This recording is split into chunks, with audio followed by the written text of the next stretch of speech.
नमस्ते प्रिय विद्यार्थियों, मैं मुकेश शर्मा हिंदी सागर क्लासेज में आप सभी का स्वागत करता हूं, अभिनंदन करता हूं। उम्मीद करता हूं कि आप अपने टारगेट को अचीव कर रहे होंगे। आज ये खास जो वीडियो है वो एपी मेंस का जो एग्ज़ाम है 1 जून के लिए उनके लिए 1 जून 2025 को जो एपी मेंस का जो एग्ज़ाम है, जो अभ्यर्थी एपीयू प्री का जो पेपर पास करके उत्तीर्ण करके मेंस की जो तैयारी करके पेपर देने जा रहे हैं, उन सबको सबसे पहले हार्दिक शुभकामनाएं, बधाई और ईश्वर से प्रार्थना करते हैं कि आपका पेपर बहुत अच्छा हो और इस बार आपका चयन हो जाएगा या चयन सुनिश्चित हो। कहने का मतलब ये है कि जितने भी अभ्यर्थी जो मेंस की तैयारी किए हैं, आपकी तैयारी बहुत अच्छी है। अब किसी प्रकार की कोई झिझक नहीं रखनी है, ईश्वर का नाम लेना है, ईश्वर पर छोड़ना है सब कुछ अब, क्योंकि आपकी तैयारी है वो हो चुकी है वैसे तो। अब 2 दिनों में आप क्या करेंगे, नॉर्मली जैसे सामान्यतः चीज़ें पढ़ेंगे, इतना दिमाग पर जोर नहीं देंगे। कई बार हम लास्ट में जाके 2 दिन में दिमाग पर प्रेशर देते हैं, ऐसा नहीं करना है। आज हम साधारणतः जैसे सामान्य और जो लोग रहते हैं 2 दिन में ऐसे रहना है। सामान्य-सामान्य बातें आपको ईज़ी वे याद हो जाए तो वो आप कर लें या देख लें उसको। ऐसा नहीं हो कि उस पर कोई ज़्यादा प्रेशर दे दे, ज़्यादा दबाव में है। करना क्या-क्या आपको ध्यान रखना, सबसे पहले तो अगर आप जब आज तारीख मान लीजिए 30 हो चुकी है, फिर शनिवार को 31 तारीख है, फिर 1 तारीख जो रविवार को आपका एग्ज़ाम है, तो 30 और 31 आप 30 तारीख को आ जा रहे हैं, तो क्या करेंगे आप जो है तैयारी करेंगे, जो आपका जो पीछे चल रहा है, जैसे आप तैयारी करते आ रहे हैं, उस हिसाब से तैयारी करेंगे। और तैयारी के साथ-साथ आप क्या करेंगे, तैयारी आप कब तक करेंगे? आज शाम तक करेंगे। फिर मेरा ये मानना है कि आप पूरी रात और आप 31 को तैयारी नहीं करें। क्योंकि वो उसमें रिलैक्स होना बहुत ज़रूरी है। दिमाग को अगर रिलैक्स नहीं दोगे तो फिर आगे जाके वो पेपर जो मेंस होगा वो आप नहीं कर पाओगे, क्योंकि वो डिस्क्रिप्टिव आपको लिखना पड़ेगा। आप मान लीजिए कि 1 तारीख को एग्ज़ाम है, तो आप मेरा ये मानना है कि आप अपने सेंटर पर अपने जो जहाँ सेंटर है, उस शहर में आप 31 तारीख को इस संध्याकालीन पहुँच जाएँ या 31 तारीख को दोपहर को भी पहुँच जाएँ। दोपहर को पहुँचने के बाद आप आराम से वहाँ सेंटर ढूँढ लें। उससे पहले आप घर से निकले तो आप ड्रेस कोड का विशेषकर ध्यान रखें। और आप कौन से कलर का कैसे आप पेन ले जाना है वो ध्यान रखें। कौन सी आईडी आपको एक आधार कार्ड की ले जानी है उसे याद रखें। उस आईडी की कॉपी भी ले जानी है वो ध्यान रखें। दूसरा कि एक आपको परमिशन लेटर ले जाना है या उसकी कॉपी माँगी है कि नहीं माँगी है। ऐसे आप तमाम चीज़ें जो वहाँ ज़रूरत पड़ती है, उन नियमों के अकॉर्डिंग आता है, जो नॉर्म्स आते हैं, उसके अकॉर्डिंग आप तैयारी कर दें। कब? 31 तारीख को सुबह से तैयारी कर लें या 30 तारीख को आप शाम को से तैयारी शुरू कर लें। अपना बैग वैग पैक कर लें।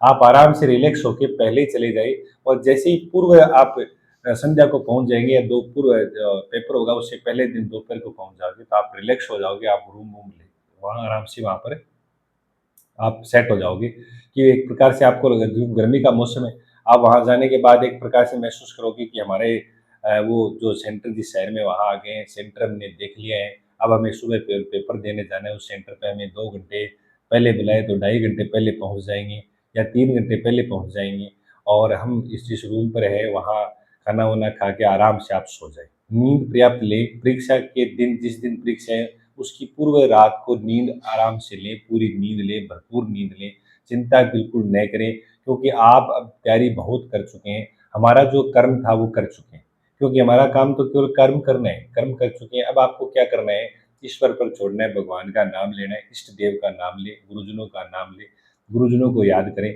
और आप भगवान को याद करते हुए वो मेंस का पेपर देने के लिए आप जाएँ। लेकिन रात में भरपूर नींद लें, चाय वगैरह सुबह पिएँ आप, जो चाय पीते हो और आप ऐसे समझे जैसे हम नॉर्मली जैसे हम आए हैं और एकदम साधारणतः सुबह पेपर होना है। आप विशेष ऐसे न समझे कि कोई खास विशेष है उस दिन। विशेष क्या नॉर्मल जैसे सामान्यतः पेपर होते हैं, वैसे पेपर देना है और पेपर देने के दौरान आप जब जो जहाँ जिस रूम से निकलते हो आप सेंटर की ओर, तो ड्रेस कोड, अपना परमिशन लेटर, आधार कार्ड की कॉपी, परमिशन लेटर की कॉपियाँ जो-जो जिसमें माँगा है, वो आप पहले पढ़ लें, लिख लें कि क्या-क्या चीज़ें हमें ले जानी है। ड्रेस कोड का विशेष तो आप ध्यान रखिए, किस प्रकार को आप पहन के जाना है। आप सेंटर में पहुँच गए, परमिशन लेटर आपके पास है, आप एकदम जिसको कैसे आत्मविश्वास से भरपूर रहें। आत्मविश्वास से भरपूर कब रहते हैं, जब हमारे पास हमारे नॉर्म्स के अकॉर्डिंग ड्रेस, जो परमिशन लेटर, एक आईडी की कॉपी, हम आराम से पहले पहुँच जाते हैं, लाइन में लग जाते हैं, रोल नंबर रूम देख लेते हैं, कितने नंबर रूम में आराम से बैठ जाते हैं। बैठने के बाद आप कोई भी मनन मंथन न करें, दिमाग को बिज़ी न करें। दिमाग को व्यस्त कब करना है, जैसे आपके पास पेपर आ जाए तब आप दिमाग को व्यस्त करें। पेपर और कॉपी आ जाए, कॉपी में आप डिटेल अपनी भर दें, पेपर में डिटेल भर दें, फिर आपको दिमाग व्यस्त होगा। उससे पहले आप कुछ भी न सोचें, क्योंकि कई बार हम पहले ही सोचने लग जाते हैं और वो सोचते तो कुछ और है, पेपर में प्रश्न कुछ और आ जाते हैं। लेकिन पेपर में जो प्रश्न आते हैं वो हमें याद रहते हैं, लेकिन पहले कुछ और सोच चुके हैं तो दिमाग हमारा डाइवर्ट हो जाता है। इसलिए आप पेपर आने के बाद सोचें। जैसे आपके पास पेपर आ जाए मेंस का, पेपर आप देना शुरू करें तो भगवान का नाम लेके आप शुरू कर दें। फिर आप ध्यान रखें कि जैसे हिंदी के अंदर आप जैसे मान लो पेपर कर रहे हो, तो पहले आप कानून का आएगा आपका, हिंदी आएगी, इंग्लिश आएगी, तो आप कानून का पहला पेपर है जो आप करोगे। जो पेपर करने के बाद आप ध्यान रखिए कि जो प्रश्न आपको पहले आ रहे हैं उस आप पहले कर दें, उत्तर नंबर जरूर लगा दें उसमें। आप आराम से रिलैक्स होकर उसका प्रारूप, उसकी रूपरेखा मन में तैयार करके फिर उत्तर लिखने का प्रयास करें। सीधा ऐसा नहीं उत्तर लिखने, पहले उसकी मन ही मन में रूपरेखा बनाएं और कॉपी के अंत में रफ कार्य है वहां आप रूपरेखा बना लें किसी उत्तर की। रूपरेखा बना के आप प्रश्न उत्तर लिखेंगे तो ज्यादा बेहतर होगा। जैसे मान लीजिए हिंदी का पेपर आप दे रहे हैं और आप संक्षिप्तीकरण लिख रहे हैं, तो संक्षिप्तीकरण का जो शीर्षक है वो आप रफ कार्य पीछे आप पहले निकालें कि ये शीर्षक निकल सकता है क्या, ये शीर्षक निकल सकता है क्या, तीन चार शीर्षक आप निकाल लें। फिर आप उनमें से एक शीर्षक चुन के उसमें लिख दें। ऐसे ही उसमें जो है संक्षिप्तीकरण का एक प्रारूप मन में तैयार करें कि इसको ऐसे लिखें या इसको ऐसे लिखें। आप पहले उसकी रूपरेखा मन में या रफ कार्य में तैयार करें, उसके बाद आप उस कॉपी में मूल जगह लिखें। ऐसा ही निबंध है, निबंध का भी पहले आप प्रारूप तैयार कर लें, निबंध की रूपरेखा पहले आप मन में बना लें। रूपरेखा रफ कॉपी में रफ कार्य जहाँ कर रहे हैं वहां बना लें।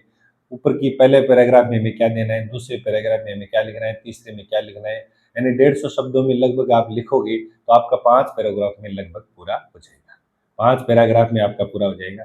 5 नहीं तो 4 पैराग्राफ, 5 5 पैराग्राफ में मुझे लग रहा है कि आपका निबंध कार्य पूरा हो जाएगा। लेकिन ये जरूरी नहीं कि 5 में ही लिखें आप, आपको 150 शब्दों में लिखना है। तो आप प्रारूप पहले रफ कार्य बनाए, कई बार उत्तर सीधा लिख देते हैं तो कई बार काट छाट करते हैं, इसलिए काट छाट से आप बचेंगे तो फायदा रहेगा। प्रारूप आप रफ कार्य पीछे जो दे रखा है कॉपी के पीछे रफ कार्य करें, यहाँ पर वहां आप अपने मन में बनाए, उसके बाद रफ कार्य में अपना एक प्रारूप बना के फिर उसको वहां मेंस जगह लाए जहां आपको उत्तर लिखना है। इस प्रकार से आप लिखोगे तो किसी प्रकार की कोई डाउट नहीं है। कई बार हम संक्षिप्तीकरण लिखते समय मान लीजिए उसका शीर्षक निकालते हैं, तो शीर्षक निकालते ही क्या हो जाता है, उत्तर मान लीजिए गलत निकल गया, फिर उसको काटते हैं तो काट छांट का फिर वो वहां पर दिक्कत आ जाती है। वो एक प्रकार से कॉपी हमारे दिमाग में ऐसा रहता है कि काट छांट होगी, फिर हमें वो दिमाग में वो टेंशन हो जाती है। हालांकि काट छांट से कोई एक दो हो जाए कोई फर्क नहीं पड़ेगा, लेकिन फिर भी हमारे दिमाग में रहता है तो आप रफ कार्य। ऐसे आप मान लो शुद्ध शब्द कर रहे हैं तो शुद्ध शब्दों को लिखते समय कंफ्यूज हो रहा है क्या ये बढ़िया है कि छोटी आएगी, तो आप एक रफ कार्य में पीछे लिख के देख लें ताकि आप लिखते पता चल जाएगा कि इसमें छोटी आएगी या बड़ी आएगी। जैसे मान लो भागीरथी शब्द है तो गी छोटी आएगी, गी बड़ी आएगी, थी छोटी आएगी, तो आप पीछे लिख के देख लें। शुद्ध शब्द आपको याद है तो मान लो कंफ्यूज हो रहे हो तो आप पीछे लिख के देखें ताकि आपको पता चल जाएगा कि भाई इसमें छोटी आएगी या बड़ी आएगी। आराम से आप लिख सकते हैं। लिखने के बाद आप क्या करेंगे, शुद्ध शब्दों को, शुद्ध वाक्यों को, सबको आप एक बार रफ कार्य में आप जरूर लिखें, फिर आप वहां आए। ऐसे इंग्लिश में भी आप करें, एंटोनिम्स एनोनिम्स जो भी आपके हैं, मान लो ऐसे आएगा तो आप उसमें प्रारूप पहले पीछे रफ कॉपी में रफ कार्य में बना लें।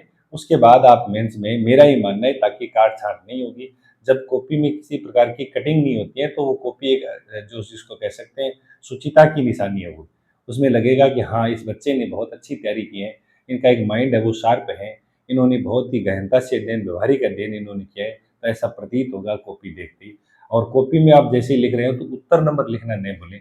आप सीधे प्रश्न नहीं लिखें, उत्तर नंबर 2, उत्तर नंबर 4, उत्तर नंबर 1, उत्तर नंबर 3, आप उत्तर नंबर जरूर लगाएं।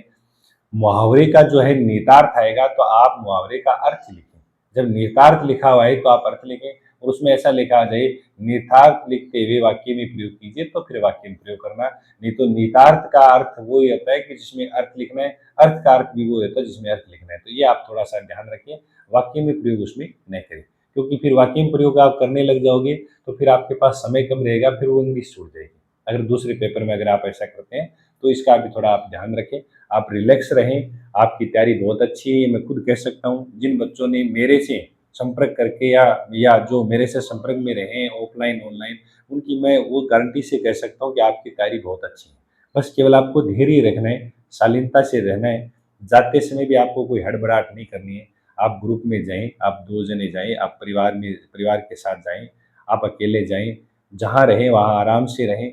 किसी को कोई पर विश्वास ऐसा नहीं हो कि कोई जा रहे हैं हम कोई के विश्वास में आ जाए, किसी के साथ खाना खाना किसी के साथ नाश्ता वगैरह उससे आप बचें, क्योंकि आप अपने हिसाब से रहें, आपके लिए मूल्य जिसको हम कह सकते हैं बहुमूल्य नहीं, आपका जीवन अमूल्य है और अमूल्य समय भी आपके हैं। क्योंकि अमूल्य समय में अगर आप पेपर दोगे, वो आप यूज़ करोगे, तो आपका पेपर बहुत बेहतर होगा। किसी प्रकार की है वो आप ऐसा न सोचिए। हाँ, किसी को मान लीजिए थोड़ी बहुत अगर घबराहट होती है, तो आप घबराहट वाली गोली है वो पहले ले लें। घबराहट वाली आजकल छोटी गोली आती है। हालाँकि घबराहट होनी नहीं चाहिए, किस चीज़ की घबराहट है कि सामान्यतः हम तैयारी कर रखी है, पेपर बहुत अच्छे हैं और ये रखिए दिमाग में कि जो मैंने पढ़ा है वही आएगा बस। ये सच बात भी है कि जो आपने पढ़ा है वही आएगा परीक्षा में। भई वो मैं ये कह रहा हूँ कि मेरी जो क्लास ली है शुद्ध वाक्यों की और शुद्ध शब्दों की। हाँ, तो मैं ये ज़रूर कह सकता हूँ कि आपकी तैयारी बहुत बेहतर है और आप तैयारी पेपर देने जाएँ, किसी प्रकार को झिझक नहीं रखें, पेपर बहुत अच्छा होगा आपका और ईश्वर करे इस पेपर में आपका चयन हो जाए, सिलेक्शन होगा, ज़रूर होगा। ईश्वर से पुनः प्रार्थना करता हूँ, पुनः आपको बधाई देता हूँ, शुभकामनाएँ देता हूँ। बधाई तो नहीं, शुभकामनाएँ देता हूँ कि पेपर आपका अच्छा हो, ईश्वर आपकी सुने, या आपके जो कर्म का फल है वो अवश्य मिलेगा आपको। आप जाइए, निश्चिंत होके जाइए, बेस्ट ऑफ लक आपको। खूब-खूब बधाई, शुभकामनाएँ। जय हिंद, जय भारत।